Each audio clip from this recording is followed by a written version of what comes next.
গত পরশুদিনের চেম্বারে এসেছিলেন একজন বয়স্ক ভদ্রলোক।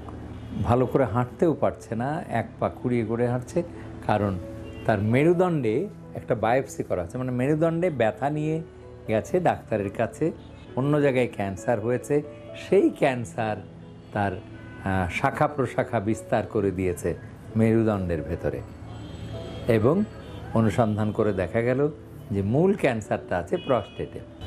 প্রস্টেট হলো যে কোনো পুরুষ মানুষের, আমাদের পুরুষদের প্রস্রাবথলি, ধরেন এটা প্রস্রাবথলি, আমার হাতের মুঠিটা প্রস্রাবথলি, এইখানে প্রস্রাবথলিটা শেষ হচ্ছে, তারপরে প্রস্রাবের রাস্তা শুরু হলো, ঠিক এইটাকে ঘিরে আমাদের প্রস্টেট গ্ল্যান্ডটা বসে থাকে।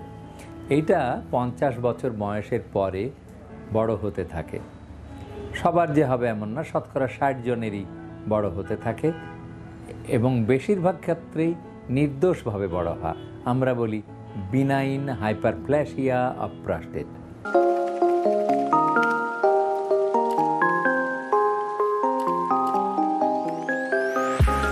গত পরশুদিনের চেম্বারে এসেছিলেন একজন বয়স্ক ভদ্রলোক। বয়স্ক মানে অনেক বয়স্ক না, বয়স হয়েছে 60। এই 60-এর ঘরের বয়সে সে এসছে। ভালো করে হাঁটতেও পারছে না, এক পা খুঁড়িয়ে করে হাঁটছে, কারণ তার মেরুদণ্ডে একটা বায়োপসি করা আছে, মানে মেরুদণ্ডে ব্যথা নিয়ে গেছে ডাক্তারের কাছে। মেরুদণ্ডের ডাক্তার আমাদের দেশে অর্থোপেডিশিয়ানরাও চিকিৎসা করে, আর স্পাইন সার্জন বা নিউরোসার্জনরাও চিকিৎসা করে। তো উনি একজন নিউরোসার্জনের কাছে গেছেন, তিনি মেরুদণ্ড থেকে বায়োপসি নিয়েছে, মানে মেরুদণ্ডের ভিতরে পাংচার করে ওখান থেকে হাড্ডি কেটে একটু বায়োপসি নিয়েছে।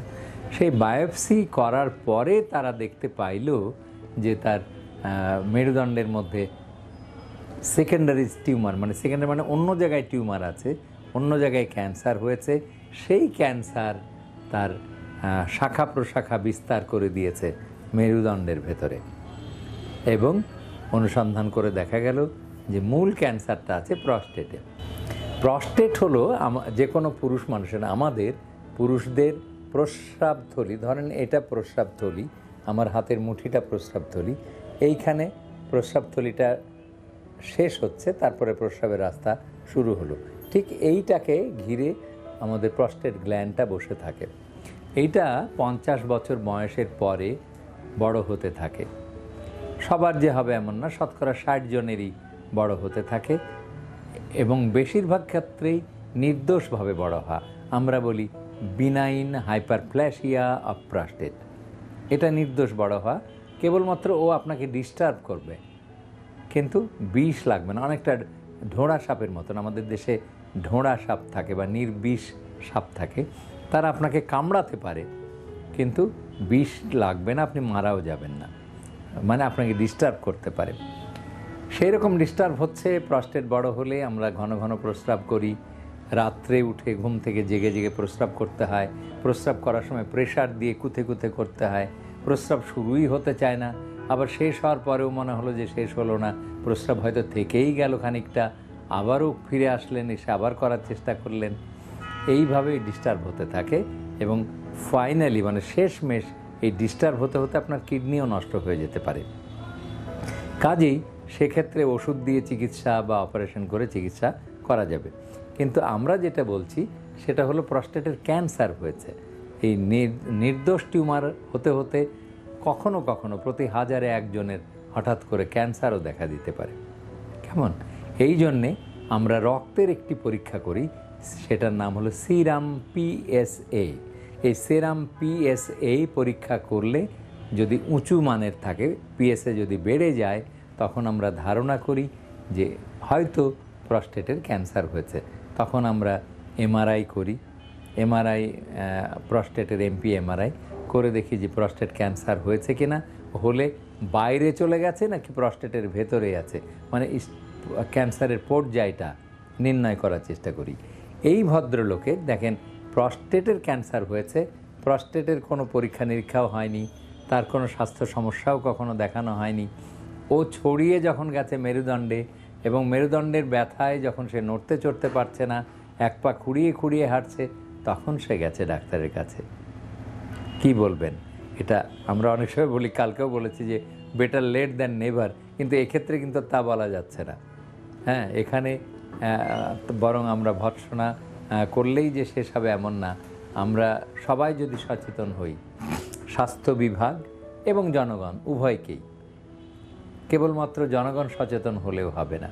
কারণ এই মানুষটা হয়তো জীবনের কোনো সময় বিভিন্ন সময় ডাক্তারদের কাছে গেছে, তো ডাক্তারদের কাছে গেলে তারা নানাবিধ পরীক্ষা করে, কিন্তু যে কয়টা স্ক্রিনিং টেস্ট আছে, মানে ক্যান্সার মার্কার, যেমন আপনার 40 ঊর্ধ্ব পুরুষের বা মহিলাদের পেটের ক্যান্সার হতে পারে, সেগুলির কিছু মার্কার আছে, লিভারের ক্যান্সার হতে পারে, সেগুলির কিছু মার্কার আছে, তেমনি প্রস্টেটের ক্যান্সার আছে কি না এই পুরুষটার, সেটা দেখার জন্যে টেস্ট করে নেওয়া উচিত।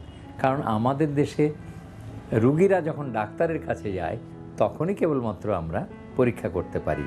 কাজেই কোনো একজন রুগী যদি আমার কাছে 50 বছরের রুগী আমার কাছে আসে, পুরুষ মানুষ, আমি অবশ্যই তার প্রয়োজন থাক বা না থাক তাকে সিরাম পিএসএ পরীক্ষা করে দেখা উচিত, তার রক্তের ক্রিয়েটিনিনটা পরীক্ষা করে দেখা উচিত। এগুলিকে আমরা বলি রুটিন টেস্ট। আমাদের দেশে একটা শব্দ চালু আছে, হোল বডি চেক আপ। একদম ভুল বা ভ্রান্ত একটা প্রচারণা। হোল বডি চেক আপ আমাদের দরকার নেই। আমরা স্পেসিফিক চেক আপ, নির্দিষ্ট কিছু কিছু চেক আপ আমাদের দরকার। এই হোল বডি চেক আপ একটা কমার্শিয়াল থিং বা ব্যবসায়িক বুদ্ধি। এটা যারা নন মেডিকেল পার্সন, যারা ক্লিনিক বা হাসপাতালের মালিক, তারা এইভাবে তৈরি করে দিয়েছে। কিন্তু এখানে যদি কয়েকজন বিশেষজ্ঞ লোক নিয়ে একটা কমিটি করে করা যেত যে কি কি পরীক্ষা করলে একটা মানুষের যেসব রোগ দেখা যায় না, ধরা যায় না সহজে, সেগুলি দেখা যাবে, তাহলে সবচেয়ে ভালো হতো।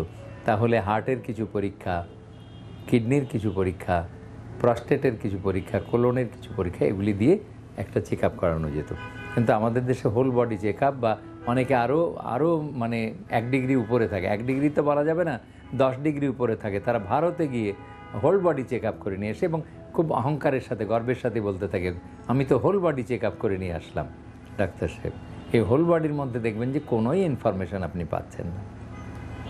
তো এই ভদ্রলোক দেখেন, সে হয়তো হোল বডি চেক আপ করে নাই, অথবা কোনো ডাক্তার তাকে এইভাবে মনোযোগ করে নাই, সে মেটাস্ট্যাটিক প্রস্টেটিক ক্যান্সার নিয়ে, মানে ছড়িয়ে যাওয়া প্রস্টেট ক্যান্সার নিয়ে আমাদের কাছে হাজির হলো। এখন চিকিৎসা কি অতটাই সহজ?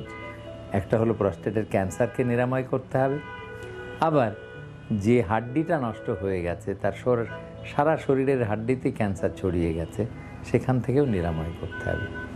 আমরা কামনা করব আমাদের দেশে সেই সব ওষুধও বর্তমানে আছে যেগুলি দিয়ে এই ধরনের ক্যান্সার, এত অ্যাডভান্স ক্যান্সারকেও নিয়ন্ত্রণে নিয়ে এসে মানুষকে সুস্থ স্বাভাবিক জীবন দান করা যেতে পারে। স্বাস্থ্য বিষয়ক পরামর্শ পেতে আমাদের চ্যানেলটি সাবস্ক্রাইব করুন এবং বেশি বেশি লাইক ও শেয়ারের মাধ্যমে সবাইকে আমাদের সাথে সংযুক্ত হওয়ার সুযোগ করে দিন।